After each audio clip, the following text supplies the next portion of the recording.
Previsões económicas ensombradas, o FMI revê o crescimento em baixa, esperando vários países em recessão em 2023. 5 anos depois da morte de Daphne Caruana Galizia, irmãos de Giorgio condenados a 40 anos de prisão. Putin diz que ainda não é tempo para se encontrar com Biden. O presidente russo volta a velar ameaças frente aos vizinhos da Ásia Central. 5 semanas de revolta no Irão, os protestos contam com o apoio internacional e pedem o fim do regime iraniano. Pairam nuvens negras sobre as perspectivas económicas. Segundo o FMI, as pressões inflacionistas causadas por desequilíbrios entre a oferta e a procura, a pandemia e a invasão da Ucrânia contribuem para os tempos difíceis. Estamos a entrar numa nova zona perigosa. Um mundo mais fragmentado, mais frágil e mais propenso a choques que podem rapidamente desviar os países do seu rumo. De acordo com as previsões do FMI, vários países vão entrar em recessão em 2023, o que tornará a cooperação global mais difícil devido à passagem de uma economia com uma relativa estabilidade, taxas de juros baixas e baixa inflação para uma economia completamente diferente. Em menos de 24 horas começou e terminou o julgamento dos agora assassinos confessos da jornalista maltesa Daphne Caruana Galizia. O juiz condenou os irmãos de Giorgio a 40 anos de prisão. Alfred e George tinham-se declarado inocentes até esta sexta-feira. Vince Muscat escapou ao julgamento por confessar a coautoria da explosão do carro da jornalista em 2017, assinou um acordo e encontra-se a cumprir 15 anos de prisão. De manhã, na abertura da primeira sessão do julgamento, os dois irmãos voltaram a declarar-se inocentes. À tarde, pediram para mudar o estatuto e declararam-se culpados. Daphne Caruana Galizia teve morte imediata com a explosão de uma bomba colocada debaixo do assento no carro que conduzia. Faz este domingo precisamente 5 anos. A repórter investigava na altura as ligações da classe política maltesa aos Panama Papers, descobrindo vários casos de corrupção e escândalos envolvendo a máfia. O Ministério Público alega que os dois irmãos foram contratados por Jorgen Fenesch, um homem de negócios maltês com ligações ao governo. É um processo separado que ainda não começou a ser julgado.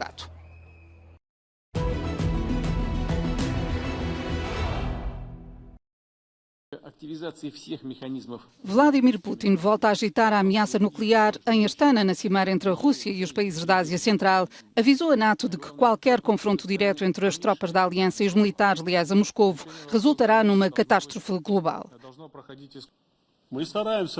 Sobre a possibilidade de um encontro com o presidente dos Estados Unidos à margem do G20 em novembro na Indonésia, Putin diz que ainda não é tempo. Tenho de lhe perguntar se está pronto para ter estas negociações comigo. Falando com franqueza, em geral não vejo qualquer necessidade. Ainda não há plataforma para estas negociações. O presidente russo levantou suspeitas sobre a utilização dos corredores humanitários para fins militares. Putin disse haver indícios de que o transporte do material usado na explosão da ponte de ligação à Crimeia veio por barco a partir de Odessa.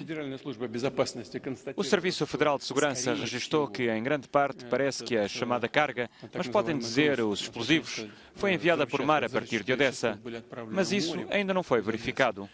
Se tiver sido feito com a ajuda dos cargueiros de cereais, se descobrir que o corredor humanitário é utilizado para cometer os ataques terroristas, é claro que se levantarão enormes questões quanto ao futuro deste corredor humanitário. Perante os vizinhos da Ásia Central, Putin anunciou que a mobilização de 300 mil reservistas está concluída em 2 semanas e diz que para já não vê necessidade de novos ataques maciços como os do início da semana na Ucrânia.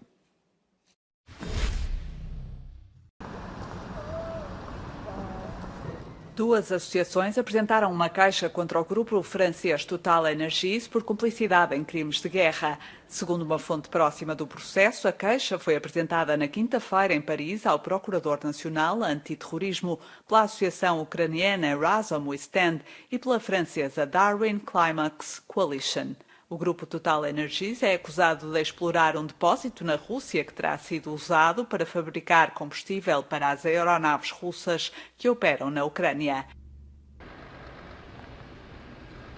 A queixa baseia-se sobretudo na investigação publicada em agosto pela ONG Global Witness, que indicava que a TotalEnergies era acionista de 49% da joint venture Terneftgaz, que explora o depósito Termok Karstovoye na Sibéria. Os restantes 51% pertenciam ao grupo russo Novatek, do qual a TotalEnergies é também acionista, com cerca de 19%. No mês de setembro, a gigante francesa anunciou ter finalizado a venda dos 49% que detinha na Terneftgaz à Novatek.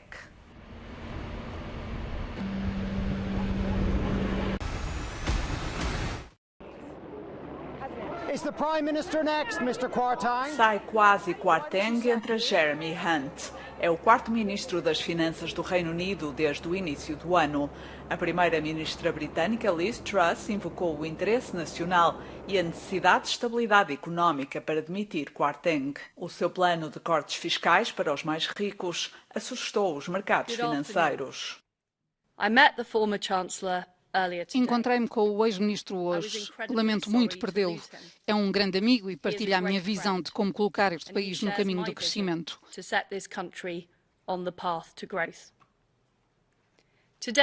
Hoje pedi a Jeremy Hunt para ser o novo ministro britânico das Finanças. Ele é um dos mais experientes e respeitados ministros e parlamentares e compartilha as minhas convicções e as minhas ambições para o nosso país. A nomeação de Jeremy Hunt, antigo candidato a primeiro-ministro, é vista como uma tentativa de tranquilizar os mercados e os eleitores de que o governo se está a afastar de políticas monetárias mais radicais e impopulares. O apoio aos conservadores caiu. A oposição surge com uma vantagem quase sem precedentes nas sondagens, vantagem que algumas das principais figuras do partido temem ser difícil de recuperar. 5 semanas de revolta no Irão. Os movimentos de protesto no país não dão sinais de abrandamento, apesar da repressão que custou a vida a 108 manifestantes. Quase um mês depois da morte de uma jovem que foi presa por usar indevidamente o véu, foi feito um apelo para uma mobilização geral neste sábado com o slogan "O início do fim". O início do fim do regime iraniano, querem os manifestantes dizer. O alto representante da União Europeia para a política externa, Josep Borrell, assim como o presidente francês Emmanuel Macron, estão do lado dos manifestantes. Thierry condenou veementemente aquilo que apelidou como sendo interferência francesa. Eles pensaram que podiam desenraizar a árvore da República Islâmica. Essa pequena árvore transformou-se agora numa árvore maciça. Quem se quer pensar em desenraizá-la está completamente enganado.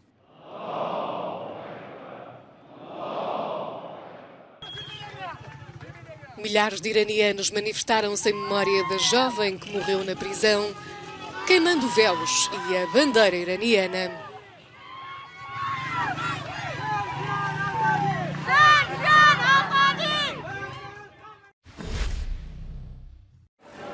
De caloira a alvo de ameaças. Para a princesa Amália, a entrada na Universidade de Amsterdão transformou-se num pesadelo. A herdeira do trono neerlandês teve de voltar a casa depois de receber ameaças de rapto ou ataque na residência oficial universitária onde vivia desde o início do ano letivo. Passa agora os dias rodeada de seguranças e com os passos condicionados. Ela não sai de casa, devem ter ouvido a notícia. Isto tem enormes consequências para a vida dela. Claro que significa que ela não vive em Amsterdão e que não pode realmente sair. Essas consequências são muito difíceis para ela. Não tem uma vida estudantil como os outros alunos têm. Estou muito orgulhosa dela pela forma como está a aguentar tudo isto. Ik ben echt heel trots op haar hoe ze dit allemaal volhoudt, moet ik eerlijk zeggen. O nome do primeiro-ministro também terá sido interceptado pelos serviços de inteligência em comunicações de grupos criminosos. São notícias terríveis, também muito intensas são as mensagens que saíram sobre o assunto, principalmente para ela, é claro. Devo acrescentar que não posso dizer nada sobre ameaças ou medidas de segurança.